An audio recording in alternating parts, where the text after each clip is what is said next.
তো বন্ধুরা চলো দেখি আজকে আমাদের বাজার থেকে কি মাছ নিয়ে এলো। এই দেখো গলদা চিংড়ি।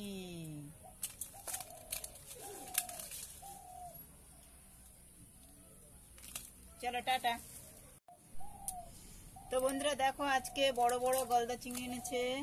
তো আজকে আমি এই চিংড়ি মাছগুলোর মালাইকারি করব। তোমাদের সবার মাছগুলো কেমন লাগলো? টাটা। তো বন্ধুরা সবাই কেমন আছো? আশা করি সবাই ভালো আছো। তো দেখো আমি এখন রান্না করছি। আমি চিংড়ি মাছগুলোকে ভালোভাবে ভেজে নিচ্ছি।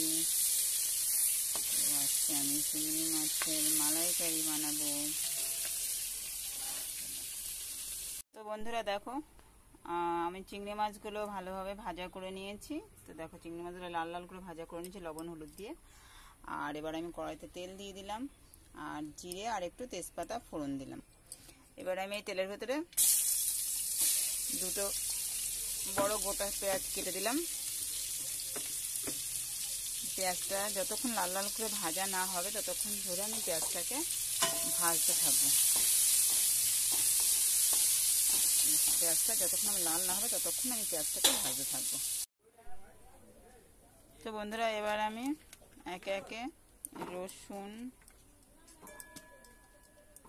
আদা, কাঁচা লঙ্কা, টমেটো আর এদিকে 1 চামচ জিরে দেব। 1 চামচ জিরে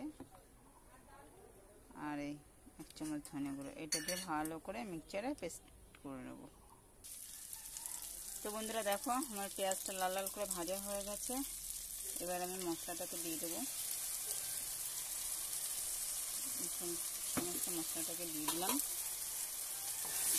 মশলাটাকে আমি নাড়তে থাকবো।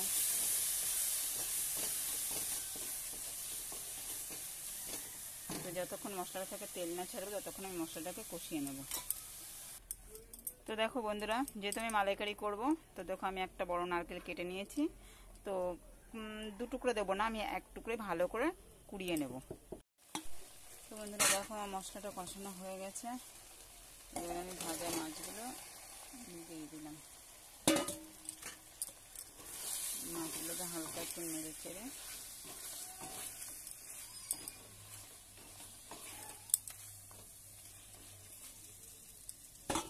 আমি যে নারকেলটা কুড়িয়ে দেখো মিক্সচারে আমি বেটে নিয়েছি।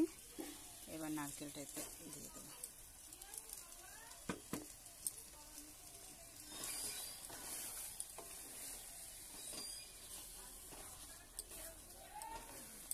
নারকেলটা দিয়ে একটুখানি নেড়ে চেড়ে আমি জল দিয়ে দেবো।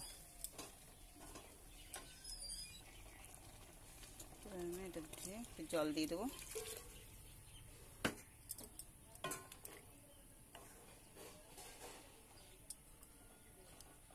যাক আমি পরিমাণ মতো লবণ হলুদ দিয়ে দিয়েছি।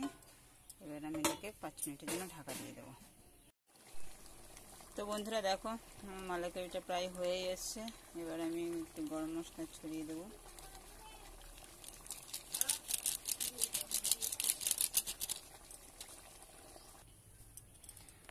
তো বন্ধুরা আমাদের আজকের গলদা চিংড়ির মালাইকারি রেডি।